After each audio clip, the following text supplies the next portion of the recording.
യെശയ്യാ പ്രവാചകന്റെ പുസ്തകത്തില് 14-ാം അധ്യായത്തില് 12 മുതൽ 15 വരെയുള്ള വചനങ്ങൾ. ഉഷസ്സിന്റെ പുത്രനായ പ്രഭാത നക്ഷത്രമേ, നീ എങ്ങനെ ആകാശത്തു നിന്ന് വീണു? ഉഷസ്സിന്റെ പുത്രനായ പ്രഭാത നക്ഷത്രം ആരാണ്? ലൂസിഫർ. എങ്ങനെ വീണു? ജനതകളെ കീഴടക്കിയിരുന്ന നിന്നെ എങ്ങനെ തറയിൽ വെട്ടുവീഴ്ത്തി? ആരാ വെട്ടുവീഴ്ത്തിയത്? Saint Michael. നീ തന്നെത്താൻ പറഞ്ഞു, ഞാൻ സ്വർഗത്തിലേക്ക് കയറും, ഉന്നതത്തിൽ ദൈവത്തിൻ്റെ നക്ഷത്രങ്ങൾക്കുപരി എൻ്റെ സിംഹാസനം ഞാൻ സ്ഥാപിക്കും. ദൈവത്തിൻ്റെ മുകളിൽ കയറി ഞാൻ സിംഹാസനം ഉണ്ടാക്കുമെന്നാണ് ലൂസിഫർ അഹങ്കാരം പറഞ്ഞത്. അക്കൂട്ടത്തിൽ കുറേയേറെ പിശാചുകൾ കൂടി, മാലാഖമാർ കൂടി, അവരെല്ലാം പിശാചായിട്ട് മാറി. ഉത്തരദിക്കിൻ്റെ അതിർത്തിയിലെ സമാഗമ പർവ്വതത്തിൻ്റെ മുകളിൽ ഞാൻ ഇരിക്കും, ഉന്നതമായ മേഘങ്ങൾക്ക് മീതെ ഞാൻ കയറും, ഞാൻ അത്യുന്നതനെ പോലെയാകും. അഹങ്കാരം ചില്ലറ വല്ലതുമാണോ? അത്യുന്നതനായ ദൈവത്തെ പോലെ ഞാൻ ആകുമെന്നാണ് സാത്താൻ പറയുന്നത്. എന്നാൽ നീ പാതാളത്തിൻ്റെ അഗാധ ഗർത്തങ്ങളിലേക്ക് തള്ളിയിടപ്പെട്ടിരിക്കുന്നു. ഹല്ലേലൂയ. ലൂസിഫറും അവൻ്റെ ദൂതന്മാരെയും വിശുദ്ധ മിഖായേലിന്റെ നേതൃത്വത്തിൽ പരാജയപ്പെടുത്തി. Hallelujah, hallelujah, praise the Lord. ഈ ഒരു കാര്യങ്ങൾ ഈ കാലഘട്ടത്തിൽ പൈശാചിക ശക്തികളെക്കുറിച്ചുള്ള നല്ലൊരു അറിവ് കത്തോലിക്കർക്ക് വിശ്വാസികൾക്ക് ഉണ്ടാവണം. കാരണം നമ്മുടെ അനേകം കുഞ്ഞുങ്ങൾ ഇങ്ങനെയുള്ള കാര്യങ്ങളിൽ പോകുന്നുണ്ട്. ഓജോ ബോർഡ്, അതായത് സാത്താനെ വിളിച്ചു വരിച്ച് ചോദ്യങ്ങളൊക്കെ ചോദിച്ച് ആൻസർ കിട്ടുന്നൊരു പരിപാടിയാണ്. ഹോസ്റ്റലിലൊക്കെ എടുത്തു. എൻ്റെ അടുക്കൽ 2 കുട്ടികൾ മാനസിക രോഗികളെ കൊണ്ടുവന്ന സംഭവമുണ്ട്. 2 കുട്ടികൾ അവർ താമസിക്കുന്ന ഒരു പയ്യൻ പറഞ്ഞ അനുഭവം ഇതാണ്. അവൻ്റെ അമ്മയും അപ്പനും ഒക്കെ കൂടിയുണ്ട്, മാനസിക രോഗിയായി മരുന്ന് കഴിച്ചുകൊണ്ടിരിക്കുക. ഹോസ്റ്റലിൽ ഓജോ ബോർഡ്, അതായത് അതിൻ്റെ ആ ചിഹ്നമൊക്കെ വരച്ച് അതെല്ലാം സംഭവമൊക്കെ ഉണ്ട്. ഇവിടെ ഒരു സ്റ്റീൽ ഗ്ലാസ് കമത്തിയതേ വെക്കും. അറിയാൻ വേണ്ടി ഒന്ന് ഷോർട്ടായിട്ട് പറയാം. അതിൽ ഒരു നാണയം വെക്കും. നാണയം വെച്ചിട്ട് ഇവർ സാത്താനെ വിളിക്കുകയാണ്, പിശാചിനെ വിളിക്കുകയാണ്. അപ്പം പറയണോ, ഇവർ 3-4 പേരുണ്ടോ, അവർ സാത്താനെ വിളിക്കുമ്പോൾ തുറന്നു കിടന്ന ജനൽ ഒറ്റ അടയാന്ന് പറഞ്ഞൊരു കാറ്റും കൊണ്ട് വന്നിട്ട് അവൻ പേടിച്ചു പോയി. ശരിക്കും ഒറ്റ അട ആഞ്ഞ് ജനലടിച്ചു. പിന്നെ അറിയാം എന്തോ മുറിയിലേക്ക് കയറി എന്നുള്ളൊരു ഫീലിംഗ് ഉണ്ടാവുകയാണ്. പിന്നെ ഈ സ്റ്റീൽ ഗ്ലാസ് ചലിക്കുവാൻ തുടങ്ങിയാണ്. സ്റ്റീൽ ഗ്ലാസ് തന്നെ ചലിക്കുകയാണ്. നാണയം താഴെ വീടും. ഇവർക്ക് ഏതെങ്കിലും ചോദ്യം ചോദിച്ചു കഴിഞ്ഞാൽ ഈ നാണയം ചലിച്ചിട്ട് കൃത്യം ആ ചോദ്യത്തിന്, പരീക്ഷയ്ക്ക് വരാനുള്ള ചോദ്യമാണ്, കൃത്യമായിട്ട് ആ നാണയം അവിടെ ഇരിക്കും. ഓജോബാണ്, ശരിക്കും പൈശാചികമാണ്. അതോടെ ഈ ചെറുപ്പക്കാരന് സംഭവിച്ചത് ഒരു പൈശാചിക സ്വാധീനം അവൻ്റെ മേൽ കടന്നു. ഭയമായി. അങ്ങനെ വല്ലാത്ത ഭയത്തിൻ്റെ അടിമത്തം. മനസ്സുരോഗത്തിൻ്റെ അവസ്ഥയിലാണ്, ട്രീറ്റ്മെൻറ്റാണ്, മരുന്ന് കഴിക്കുന്നു, സ്കൂളിൽ പോകുന്നില്ല, അവൻ്റെ ജീവിതത്തിൽ. അങ്ങനെ 2 കുട്ടികൾക്ക് വേണ്ടി ഞാൻ പ്രാർത്ഥിച്ചിട്ടുണ്ട്. ഓജോ മോഡ് വെച്ച് പിശാചിനെ വിളിച്ച 2 കുട്ടികളുടെ ജീവിതം തകർന്നു പോയിട്ടുണ്ട്. എൻ്റെ അനുഭവത്തിൽ ഉള്ള കാര്യം ഇതുപോലെ പലർക്കും സംഭവിച്ചിട്ടുണ്ട്. Hallelujah, hallelujah. അതുകൊണ്ട് ഒരിക്കലും പിശാചിനെ വിളിക്കരുത്. പിശാചിനെ വിളിച്ചാൽ അവൻ നിങ്ങളുടെ ഉള്ളിൽ കയറും. പിശാചിനെ വിളിച്ചാൽ, വീട്ടിലേക്ക് വിളിച്ചാൽ അവൻ വീട്ടിൽ വരും. ഒരിക്കലും സാത്താനെ വിളിക്കരുത്. അങ്ങനെ ഒരു പരിപാടികൾക്ക് നമ്മൾ ഒരിക്കലും പോകുവാനായിട്ട് പാടില്ല. ഇത് അപകടകരമാണ്. ആത്മനാശത്തിലേക്ക് സാത്താൻ നമ്മളെ നയിക്കും. മറ്റൊരു സംഭവം ഞാൻ പറയാം. ബ്ലാക്ക് മാസവുമായിട്ട് ബന്ധപ്പെട്ട ഒരു കാര്യമാണ്. അധികം ഞാൻ അത് വിശദീകരിക്കത്തില്ല, ഒന്ന് ചുരുക്കി പറയാം. കാരണം ബ്ലാക്ക് മാസിൽ എന്താണ് നടക്കുന്നത് എന്ന് ഞാൻ പറയത്തില്ല. അത്രയ്ക്ക് മിളച്ചകരമായ കാര്യങ്ങളാണ് അവർ ചെയ്യുന്നത്. ഒരു ചെറുപ്പക്കാരൻ കോട്ടയം കളത്തിപ്പടി ക്രിസ്ത്യനിൽ നമ്മുടെ ധ്യാനം നടക്കുമ്പോൾ ഞായറാഴ്ച തുടങ്ങി ചൊവ്വാഴ്ച നമ്മുടെ പ്രേക്ഷിതർ ഒരു ചെറുപ്പക്കാരനെ എൻ്റെ അടുത്ത് കൊണ്ടുവന്നു. അവിടെ മെലിഞ്ഞിരിക്കുന്ന ഒരു ചെറുപ്പക്കാരൻ, ക്ഷീണമാണ് അവന്. അവൻ പറഞ്ഞു, ബ്രദറെ എനിക്ക് വേണ്ടി ഒന്ന് പ്രാർത്ഥിക്കണം, എനിക്ക് ഭക്ഷണം കഴിക്കാൻ പറ്റുന്നില്ല. ഞാൻ ചോദിച്ചതിൻ്റെ പ്രശ്നം എന്താ? ഭക്ഷണം എടുത്ത് മുന്നിൽ വെച്ച് കഴിക്കാൻ തുടങ്ങുമ്പോൾ ഭക്ഷണത്തിന് ശവത്തിൻ്റെ മണമാണ്, ശവം ചീഞ്ഞ മണം. വെള്ളം കുടിക്കാൻ എടുത്താൽ വെള്ളത്തിനും ശവത്തിൻ്റെ മണമാണ്. എനിക്കൊന്നും പറ്റുന്നില്ല, ദിവസങ്ങളായി എൻ്റെ അവസ്ഥ ഇതാണ്. ഞാൻ ചോദിച്ചു, നിൻ്റെ പരിപാടി എന്തായിരുന്നു? ഒന്ന് തുറന്നു പറയണം ബ്രദറെ, ഞാൻ ബ്ലാക്ക് മാസിന് പോയിട്ടുണ്ട്, പൈശാചിക ആരാധനയ്ക്ക്. ഞാൻ സ്ഥലമൊന്നും പറയത്തില്ല. ഒരു വലിയ ഗ്രൂപ്പിൻ്റെ കൂടെ ഇങ്ങനെ ചെന്നുപെട്ടു. പൈശാചിക ആരാധന. അതായത് വിസ്തുർബാനയൊക്കെ ഇവർ മോഷ്ടിച്ചുകൊണ്ട് പോകും. എന്നിട്ട് കുറേ കാര്യങ്ങൾ ചെയ്യും. ഞാൻ അങ്ങോട്ടൊന്നും പോകുന്നില്ല. ഒത്തിരി വളരെ മോശമായിട്ടുള്ള ഒരു കാര്യമാണ്. ആണും പെണ്ണും എല്ലാം ഉണ്ട് അവിടെ. എന്നിട്ട് സാത്താനെ വിളിച്ച് ഇതിൻ്റെ കാര്യങ്ങളൊക്കെ ഇവർ ചെയ്യുകയാണ്. അങ്ങനെ ശരിക്കും ഇവൻ്റെ ഉള്ളിൽ പൈശാചിക സ്വാധീനമായി. ശരിക്കും പിശാചിനെ പൂർണ്ണമായിട്ട് കീഴ്പ്പെടുത്തി. ശരിക്കും പൊസഷൻ ഇവൻ്റെ മേൽ പൈശാചിക ബന്ധനമായി. ഞാനിതെല്ലാം ഇവന് കേട്ടു.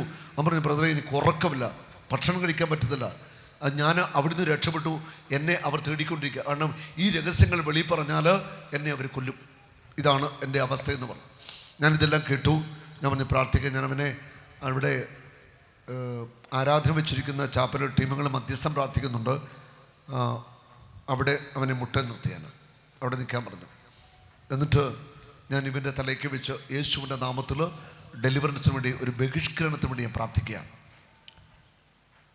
ആ പ്രാർത്ഥന ഒരു 5 മിനിറ്റ് സമയം മുന്നോട്ടേക്കാണ്. ശക്തമായിട്ട് ബന്ധിച്ച് ബഹിഷ്കരിച്ച് ഞാൻ പ്രാർത്ഥിച്ചു.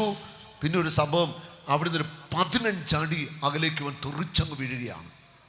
മുന്നിൽ ആരാധനത്തിൽ പ്രാർത്ഥിക്കുന്നു, വെടുത്തുറഞ്ഞ പോലെ ആ ഹോളിൻ്റെ പുറകെ കിടക്കുക. പിന്നെ ഉരുണ്ട് മറിഞ്ഞ് ബഹളം വെച്ച് ഒരു വല്ലാത്ത ഒരു 1 മണിക്കൂറെങ്കിലും അവൻ അവിടെ കിടന്ന് ബഹളം വെച്ചു. പ്രാർത്ഥിച്ച് അവൻ ശാന്തനായി കഴിഞ്ഞപ്പോൾ ഞാൻ അവനെ പറഞ്ഞു, നീ ഒരിക്കലും പോകരുത്, നീ പ്രാർത്ഥിച്ചോ, ദൈവം നിനക്ക് വിടുതൽ തന്നു, കാര്യമൊക്കെ പറഞ്ഞതിന് ശേഷം ഞാൻ അവനോട് പറഞ്ഞു, പേഴ്സണോട് പറഞ്ഞു, അവനോട് ഭക്ഷണം കൊടുക്കാൻ പറഞ്ഞു. അവനെ കൊണ്ടുപോയി അവർ ഭക്ഷണം കൊടുത്തു. ഭക്ഷണം കഴിച്ചപ്പോൾ ശവത്തിൻ്റെ മണമില്ല. വെള്ളം കുടിച്ചു, ഒരു കുഴപ്പമില്ല. വന്ന് പറഞ്ഞാൽ എനിക്കൊരു കുഴപ്പമില്ല, ഇപ്പം ശവത്തിൻ്റെ മണമില്ല, ഒരു പ്രശ്നവുമില്ല. ആ പീഡയിൽ നിന്ന് കർത്താവ് അവന് മോചനം കൊടുത്തു. ഞാൻ ഈ പങ്കുവെക്കുന്നത് പച്ചയായ ജീവിത അനുഭവങ്ങളാണ്.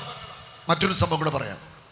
ക്രിസ്റ്റീനിൽ ധ്യാനം നടക്കുമ്പോൾ ഞാനിങ്ങനെ അനോയിൻറ്റിങ്ങിന് വേണ്ടി ആത്മാപ്രേരണ എന്നിട്ട് ഏതാനും പേരെ വിളിച്ച് ഞാനിങ്ങനെ പ്രാർത്ഥിക്കുക.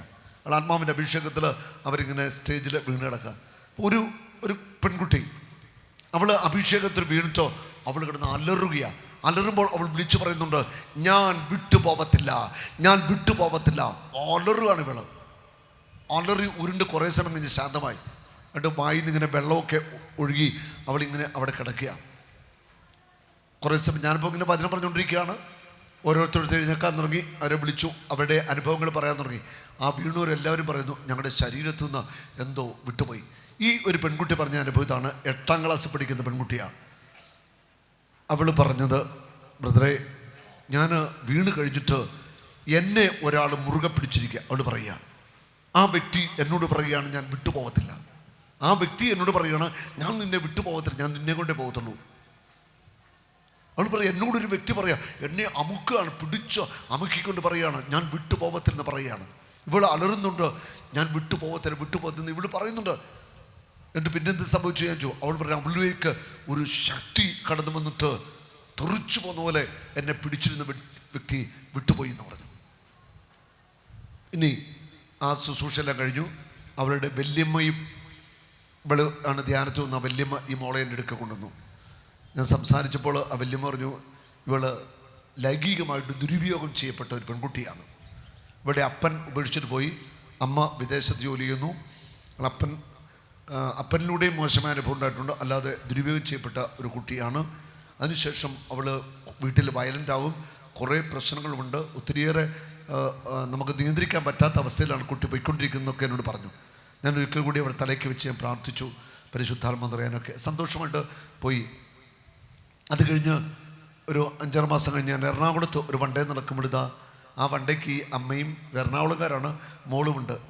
നല്ല മിടുക്കിയായിട്ടിരിക്കുന്നു. ഞാൻ ചോദിച്ചു, മോളെ നീ എന്ത് പറയുന്നു? അവളും എനിക്ക് സന്തോഷമാണ്, നന്നായിട്ട് പഠിക്കാൻ പറ്റുന്നുണ്ട്, ഒക്കെ പാപത്തിൻ്റെ ദുശീലങ്ങളൊന്നുമില്ല, ആസക്തിയൊന്നുമില്ല, നല്ല മിടുക്കിയായിട്ട് പഠിക്കുന്നു, പള്ളിയിൽ പോകുന്നു, മിടുക്കി ആയിക്കോട്ടെ. Praise the Lord. കണ്ടോ ആ കുഞ്ഞ് പോയ അവസ്ഥ കണ്ടോ? അവൾക്ക് ദൈവം വിടുതൽ കൊടുക്കുകയാണ്. അവൾ വ്യത്യസ്തമായ സ്പിരിറ്റുകൾ വ്യക്തികളിൽ പ്രവർത്തിച്ചു കൊണ്ടിരിക്കുന്നു. Hallelujah, hallelujah. അപ്പം ഇത്രയും നിങ്ങൾക്ക് ബോധ്യപ്പെട്ടു എന്ന് ഞാൻ മനസ്സിലാക്കുന്നു. ഇനി ഏതാനും സ്പിരിറ്റിൻ്റെ പേരും, വചനത്തിൽ കുറേ സ്പിരിറ്റുകളുണ്ട്, ഏതാനും കാര്യങ്ങൾ ഞാൻ പങ്കുവയ്ക്കുകയാണ്. ഉള്ള ചുരുങ്ങിയ സമയം കൊണ്ട് നമുക്ക് കുറച്ച് കാര്യങ്ങൾ കൂടി കേൾക്കാം. അന്തരീക്ഷ ശക്തികൾ. ഈ അന്തരീക്ഷത്തിൽ ചില പൈശാചിക അരൂപികളുടെ പ്രവർത്തനമുണ്ട്.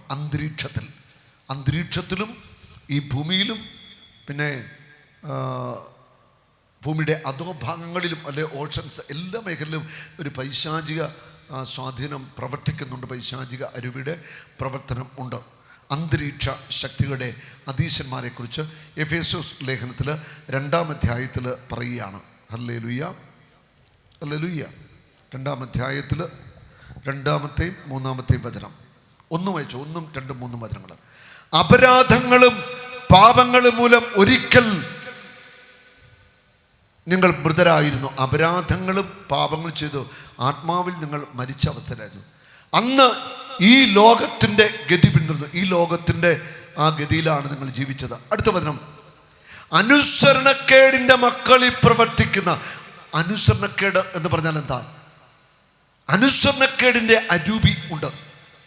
അതായത് ദൈവത്തിൻ്റെ വചനം, ദൈവകൽപ്പനകളെ, സഭയെ അനുസരിക്കാതിരിക്കാൻ പ്രേരിപ്പിക്കുന്ന ഒരു തിന്മയുടെ ആത്മാവുണ്ട്. അനുസരണക്കേടിൻ്റെ മക്കളിൽ പ്രവർത്തിക്കുന്ന അരൂപിയായ അന്തരീക്ഷ ശക്തികളുടെ അധീശനെ അനുസരിച്ചുമാണ് നിങ്ങൾ നടന്നിരുന്നത്. ഈ അനുസരണക്കേടിൻ്റെ മക്കളാരാണ്? വചനം അനുസരിക്കത്തില്ല, സഭയെ അനുസരിക്കത്തില്ല, ഒന്നും അനുസരിക്കത്തില്ല. അനുസരണക്കേട് കാണിക്കുമ്പോൾ തന്നെ അവരിലേക്ക് ഈ സ്പിരിറ്റ് പിടിമുറുക്കുകയാണ്. അതാണ് സഭയ്ക്കെതിരെ പ്രവർത്തിക്കുന്ന വ്യക്തികൾ, പ്രസ്ഥാനങ്ങളെ ശക്തമായിട്ട് ഈ സ്പിരിറ്റ് അവരെ പിടിമുറുക്കിയിരിക്കുക. ഹല്ലേലൂയ. അനുസരണക്കേടിൻ്റെ മക്കളിൽ പ്രവർത്തിക്കുന്ന അന്തരീക്ഷ ശക്തികളുടെ അധീശന്മാർ. അപ്പോൾ ഈ അന്തരീക്ഷത്തിൽ പ്രവർത്തിക്കുന്ന അധീശന്മാരായിട്ടുള്ള തിന്മയുടെ ശക്തികൾ ഉണ്ട് എന്ന് നമ്മൾ വ്യക്തമായിട്ട് മനസ്സിലാക്കിയിരിക്കുക. ചില സ്ഥലങ്ങൾ, ചില വീടുകൾ, ചില വ്യക്തികൾ പൈശാചിക സ്വാധീനമുള്ള ചില വ്യക്തികൾ, ചില സ്ഥലങ്ങൾ, ചില വീടുകൾ ശരിക്കും പൈശാചിക അരൂപിയുടെ ശക്തമായ സാന്നിധ്യമുള്ള സ്ഥലങ്ങൾ ഉണ്ട്. ഞാനൊരു അനുഭവം പങ്കുവയ്ക്കാം. കുട്ടനാട്ടിൽ ഒരു സ്ഥലത്ത് ഒരു കൺവെൻഷൻ നടക്കുകയാണ് ഏതാനും വർഷം മുൻപ്. എൻ്റെ ഒരു ഫ്രണ്ട്, അദ്ദേഹത്തിന് അവിടെ ബോട്ടുണ്ട്. അദ്ദേഹം പറഞ്ഞ് നമുക്ക് ഒരു ദിവസം കൺവെൻഷൻ കഴിഞ്ഞ് പോകണം, വീട്ടിൽ പോകണം, വീട്ടിൽ പോയി ഭക്ഷണം കഴിക്കണം, അവിടെ കിടക്കാം, പിറ്റേ ദിവസം വരാം. നമ്മൾ ആയിക്കോട്ടെ. ഞങ്ങൾ ടീമുകളെല്ലാവരും ബോട്ടയിൽ പോയി. മനോഹരമായ പഴയ അറേനിരയൊക്കെയുള്ള വീട്, അതിനോട് ചേർന്ന് വാർക്ക വീട് ഉണ്ട്. നല്ല സാമ്പത്തികമുള്ളവരാണ്, ബിസിനസ്സുകാരാണ്, ഹോം സ്റ്റേ ഒക്കെ ഉണ്ട്. ഭക്ഷണമൊക്കെ കഴിഞ്ഞു. ഭക്ഷണമെല്ലാം കഴിഞ്ഞ് പ്രാർത്ഥിച്ചു. അപ്പോഴത്തേക്കും സമയം ഒരു 11 മണി 12 മണിയൊക്കെ ആയി. അത് കഴിഞ്ഞിട്ട് എനിക്ക് താമസിക്കാനുള്ളൊരു മുറി, ടീമുകൾക്ക് എല്ലാവർക്കും മുറിയും സൗകര്യമൊക്കെ കൊടുത്തു. എന്നെ ഒരു മുറി കൊടുത്തു, നല്ല മനോഹരമായ മുറി. ഞാൻ ചോദിച്ചു, ഈ മുറിക്ക് എന്താ വാടക ഒരു ദിവസം നിങ്ങൾ മേടിക്കുന്നത്? പിന്നെ സഹോദരൻ പറഞ്ഞു, ഒരു ദിവസം 5000 രൂപയാണ് വാടക. ആ ഒരു മുറിക്ക് ഒരു ദിവസം വാടക. ഹോം സ്റ്റേ ആണ്, വളരെ മനോഹരമാണ്. 5000 രൂപയാണ് മേടിക്കുന്നത്. ഞാനതൊക്കെ കേട്ടു, വർത്താനമൊക്കെ പറഞ്ഞു. എന്നിട്ട് ഞാൻ പ്രാർത്ഥിച്ചിട്ട് ഞാൻ കിടന്നു. എനിക്ക് ഉറക്കം വരുന്നില്ല, എനിക്ക് ഉറങ്ങാൻ പറ്റുന്നില്ല. ഞാൻ നല്ല മുറിയിൽ അല്ല നല്ല ഫോം ബെഡിൽ കിടന്നു. ഒരു തിരിഞ്ഞും മറിഞ്ഞും ഒക്കെ കിടന്നു, ഉറങ്ങാൻ പറ്റുന്നില്ല. ഞാൻ എണീറ്റ് മുട്ടയിൽ നിന്ന് കൈയൊക്കെ വിരിച്ചു പിടിച്ച് കൊന്തയൊക്കെ ചൊല്ലി. അപ്പോൾ ദൈവത്തിൻ്റെ ആത്മാവ് എൻ്റെ ഉള്ളിൽ ഇങ്ങനെ പറയുകയാണ്, അതായത് ഈ മുറിയിൽ അനേകർ വ്യഭിചാരം ചെയ്തിട്ടുണ്ട്. ഈ മുറിയിൽ അനേക വ്യഭിചാരം നടന്ന മുറിയാണ്, ഹോം സ്റ്റേ ആണ്, പിന്നെ പറയേണ്ട കാര്യമില്ലല്ലോ. ഈ മുറിക്കുള്ളിൽ അനേകർ വ്യഭിചാരം ചെയ്തിട്ടുള്ള മുറിയാണ്. ദൈവത്തിൻ്റെ ആത്മാവിനോട് പറഞ്ഞു, എന്ത് ചെയ്യാനാ, പെട്ടുപോയില്ലേ. ഞാൻ ശരിക്ക് ബന്ധിച്ച് പ്രാർത്ഥിച്ച് തിരിയൊക്കെ തളിച്ച് ശരിക്കും ഒരു രാത്രി 2 മണിയായപ്പോൾ കയറി ആ കട്ടിലെ സൈഡിൽ കിടന്ന് ഞാനിങ്ങനെ ഇപ്പോഴും ഓർക്കുന്നു. നടുക്കോട്ട് ഒരു വലിയ കെട്ടിലാണ്, ഒരു 4-5 പേർക്കുള്ള വലിയ കെട്ടിലും സെറ്റപ്പൊക്കെ. ആ സൈഡിൽ കിടന്ന് ഒരു തരത്തിൽ നേരം വെളുത്തു.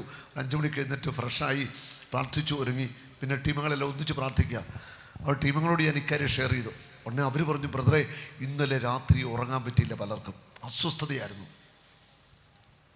വ്യഭിചാരം നടന്ന വീട്ടിൽ, വ്യഭിചാരം നടന്ന മുറിയിൽ, അവിടെ വ്യഭിചാരത്തിൻ്റെ ദുരാത്മാവുണ്ട്. നിങ്ങളുടെ ബെഡ്റൂമിൽ വ്യഭിചാരം നടന്നിട്ടുള്ളോ? ആ മുറിയിൽ വ്യഭിചാരത്തിൻ്റെ പിശാചുണ്ട്. വ്യഭിചാരം നടന്ന വീട്ടിൽ സമാധാനം ഉണ്ടാവത്തില്ല, ഉയർച്ച ഉണ്ടാവത്തില്ല, അഭിവൃദ്ധി ഉണ്ടാവത്തില്ല, ദൈവാനുഗ്രഹം ഉണ്ടാവത്തില്ല. ആ പിശാച് ആ മുറിയിലുണ്ടാവും. ഇത് ചുമ്മാ പറയുന്നല്ല, അനുഭൂതി എന്ന് പറയുന്നു. Praise the Lord. ഹോസിയ 5:4 പറയുന്നുണ്ട്, വ്യഭിചാരത്തിന്റെ ദുർഭൂതം അവരെ പിടികൂടിയിരിക്കുന്നു. ചില വ്യക്തികളിൽ വ്യഭിചാരത്തിന്റെ ആത്മാവുണ്ട്. അവരാ പാപം ചെയ്തുകൊണ്ടിരിക്കും, കുമ്പസാരിക്കും, വീണ്ടും വ്യഭിചാരം ചെയ്യും. കാരണം എന്താ? ഈ അരൂപി അവരെ വിട്ടുപോയിട്ടില്ല. ഇത് വിട്ടുപോകണമെങ്കിൽ ശരിക്കും ഡെലിവറൻസിന്റെ പ്രാർത്ഥന കിട്ടണം, വിടുതൽ കിട്ടണം. ഹല്ലേലൂയ. അവൾ അന്തരീക്ഷ ശക്തികൾ ചില സ്ഥലങ്ങളിൽ ശരിക്കും പൈശാചിക അരൂപിയുടെ സ്വാധീനങ്ങൾ ഉണ്ട് എന്ന് മനസ്സിലാക്കുക. ഇനി സ്ഥലം, ഒരു അനുഭവം ഞാൻ പറയാം. അനുഭവങ്ങൾ പറയാൻ ഒത്തിരി ഉണ്ട് കേട്ടോ. ഒരു അനുഭവം, ഒരിക്കൽ ഒരു സിസ്റ്ററിനെ ആങ്ങളമാരും എല്ലാം കൂടെ നമ്മുടെ ധ്യാനം കൂടുക. സിസ്റ്ററിനെ ആങ്ങളമാർക്ക് ഈ ബിൽഡിംഗ് കൺസ്ട്രക്ഷനാണ്. വലിയ ബിൽഡിങ്ങുകൾ പണിത്, അപ്പാർട്ട്മെൻറ്റ് ഒക്കെ പണിത് കൊടുക്കുന്ന വലിയ ബിസിനസ് ആൾക്കാരാണ്. അവർ എൻ്റെ അടുക്കൽ വന്നു. അവർക്ക് കുറച്ച് നാളായിട്ട് വലിയ തകർച്ചയാണ്. ഞാൻ ഇവർക്ക് വേണ്ടി പ്രാർത്ഥിക്കുമ്പോൾ കർത്താവിൻ്റെ ആത്മാവിനെ കുറച്ച് സ്ഥലം ഇങ്ങനെ കാണിച്ചു. ഞാൻ ചോദിച്ചു, ഈ അടുത്ത കാലത്ത് പോലും നിങ്ങൾ സ്ഥലം വല്ലതും മേടിച്ചോ? എന്നെ പറഞ്ഞു, രാമപുരം എന്ന സ്ഥലത്ത്, ഒരു പാലായിക്കടുത്തൊരു സ്ഥലമാണ്, അവിടെ അവർ ഒരു 5 ഏക്കർ സ്ഥലം മേടിച്ചു. ആ സ്ഥലത്തിൽ സർപ്പക്കാവുണ്ട്. അങ്ങനെ തകർന്ന് നശിച്ചു പോയ ഒരു തറവാടിൻ്റെ സ്ഥലമാണ്. സാമ്പത്തികമായിട്ട് തകർന്ന് നശിച്ച ഒരു തറവാട്ടുകാരാണ്. അവിടെ സർപ്പക്കാവും മറ്റ് സംഭവമുള്ള ആ സ്ഥലം ചെറിയ വിലക്കിട്ടി അവർ മേടിച്ചു. ഇനി അങ്ങോട്ട് പണി തുടങ്ങുക. അവിടെ പേരിൽ എഴുതിയെടുത്തു. ആ വസ്തു മേടിച്ച അന്ന് മുതൽ ഇവിടെ സാമ്പത്തിക മേഖല ബ്ലോക്കായി തുടങ്ങി. അവിടെ അപ്പാർട്ട്മെൻറ്റുകൾ പണിത് വിൽക്കാൻ പറ്റുന്നില്ല. എങ്ങനെയാട്ടെ ഈ വസ്തു ഒന്ന് വിൽക്കാൻ നോക്കിയിട്ട് അത് നടക്കുന്നില്ല. ഒരു 3-4 വർഷം കൊണ്ട് സാമ്പത്തിക അടിത്തറ മൊത്തം തകർന്നു. സർപ്പക്കാവുള്ള അല്ലെ മറ്റ് സംഭവങ്ങളൊക്കെയുള്ള എല്ലാം ആരാധന നടക്കുന്ന ഒരു സ്ഥലമാണ്. ഇവിടെ കൈ കരുത്, അതോടെ പണി കിട്ടി. ഹല്ലേലൂയ. വിശ്വസിച്ചാലും ഇല്ലെങ്കിലും ഞാൻ പറഞ്ഞത് സത്യമാണ്. അപ്പോൾ ചില സ്ഥലങ്ങള്, ചില വീടുകള്, ചില വ്യക്തികള് സൂക്ഷിച്ചു കൊള്ളുക. ശരിക്കും നമ്മൾ ഒരു വീടൊക്കെ മേടിക്കുകയാണെങ്കിൽ പ്രാർത്ഥിച്ച് കർത്താവിനെ ആരോന്ന് ചോദിച്ചിട്ട് ഒരു വീട് മേടിക്കാൻ പോകണേ മേടിക്കാവുള്ളൂ. ഒരു സ്ഥലം മേടിക്കുകയാണെങ്കിൽ പ്രാർത്ഥിച്ച് ദൈവത്തോട് ആരും ദൈവം തരുന്ന സ്ഥലമേ മേടിക്കാൻ പാടുള്ളൂ. ഇതൊക്കെ ഒന്ന് മനസ്സിലാക്കിയിരിക്കുക. ചിലരൊക്കെ സ്ഥലവും വീടും ഒക്കെ മേടിച്ച് പെട്ടുപോയി. ഈ ഒരു 4-5 മാസം മുമ്പ് ക്രിസ്റ്റീനിൽ ധ്യാനിക്കാൻ വന്ന ഒരു ബഹുമാനോടെ സിസ്റ്ററിനോട് പറഞ്ഞു, ബ്രദറെ, എൻ്റെ ആങ്ങളയ്ക്ക് ക്യാൻസർ വന്ന് മരിച്ചു. ഇപ്പോൾ ആങ്ങളുടെ ഭാര്യയ്ക്ക് 4th സ്റ്റേജ് ക്യാൻസറായി. ആങ്ങളുടെ മകന് ബൈക്കപ്പെടുന്നുണ്ട്, കാലൊടിഞ്ഞ് കമ്പിയിട്ടിരിക്കുകയാണ്, തകർന്നു.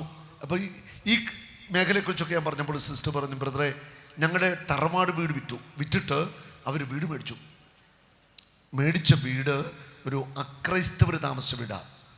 ഞാൻ ചോദിച്ചു, ആ മേടിച്ച വീട് മേടിച്ചതിന് ശേഷം എന്താ അവസ്ഥ എന്ന് ചോദിച്ചു. ആ വീട് മേടിച്ചതിന് ശേഷമാണ് എൻ്റെ ആങ്ങളയ്ക്ക് ക്യാൻസർ ഉണ്ടായത്. അപ്പം ഞാൻ അടുത്ത് ചോദ്യം ചോദിച്ചു, സിസ്റ്ററെ, ആ വീട്ടിൻ്റെ ഉടമസ്ഥർ ആരെങ്കിലും ക്യാൻസർ വന്നിട്ടുണ്ടോ എന്ന് ചോദിച്ചു. ആ വീടിൻ്റെ ഉടമസ്ഥനും ഭാര്യയും ക്യാൻസർ വന്നാണ് മരിച്ചത്. അക്രൈസ്തവരാണ്. ആ ഉടമസ്ഥനും ഭാര്യയും ക്യാൻസർ വന്ന് മരിച്ചിട്ട് അവരുടെ മകൻ ആ വീട് സ്ഥലമൊക്കെ വിറ്റ് അവിടുന്ന് പോയതാ. അത് ഇവരാ മേടിച്ചത്. അവിടെ കയറിയതേ അതേ സ്പിരിറ്റ് തന്നെ ഇവരിലേക്കും പ്രവർത്തിക്കുകയാണ്. ഭർത്താവ് ക്യാൻസറായിട്ട് ആദ്യം മരിച്ചു. ഭാര്യ 4th സ്റ്റേജ് ക്യാൻസർ. ആ ധ്യാനത്തോടെ കൊടുന്നു. ഞാൻ പ്രാർത്ഥിച്ചു. അമ്മയും മോനൂടെ ആശുപത്രിയിലേക്ക് തിരുവനന്തപുരത്ത് മേടിക്കുന്ന ഇടം മരിച്ചെന്ന് തോന്നുന്നു ആ സ്ത്രീ. കണ്ടോ ആ വീട്. അനുഭവങ്ങൾ പറഞ്ഞാൽ ഇതുപോലെ ധാരാളം അനുഭവങ്ങൾ എനിക്ക് പറയാനുണ്ട്. നമ്മൾ വളരെ ശരിക്കും പ്രാർത്ഥിക്കണം. വചനം പറയുന്നുണ്ട്, 1 യോഹന്നാൻ 5:19, ഈ ലോകം ദുഷ്ടന്റെ ശക്തി വലയത്തിന്റെ ഉള്ളിലാണെന്ന് നാം അറിയുന്നു. ഈ ലോകം ദുഷ്ടന്റെ, പിശാച് ദുഷ്ടന്റെ ശക്തി വലയത്തിന്റെ ഉള്ളിലാണെന്ന് നാം അറിയുന്നു. അപ്പോൾ ഈ ലോകത്തിൽ പിശാചിന്റെ ശക്തമായ പ്രവർത്തനം നടന്നുകൊണ്ടിരിക്കുക. ഇതിനെ അതിജീവിക്കണമെങ്കിൽ നമ്മൾ പ്രാർത്ഥിക്കണം, ഉപവസിക്കണം, കൂദാശ ജീവിതം വേണം, ദൈവത്തോട് ചേർന്ന് നിൽക്കണം. എങ്കിലേ ഇതിനെ അതിജീവിച്ചുകൊണ്ട് നമുക്കിവിടെ വിജയം വരിക്കാനായിട്ട് സാധിക്കത്തുള്ളൂ. ഹല്ലേലൂയ. ഒരു നാളും നീ അനാഥനല്ല, ഒരു നാളും നീ അന്യനല്ല. ഒരു നാളും നീ അനാഥനല്ല.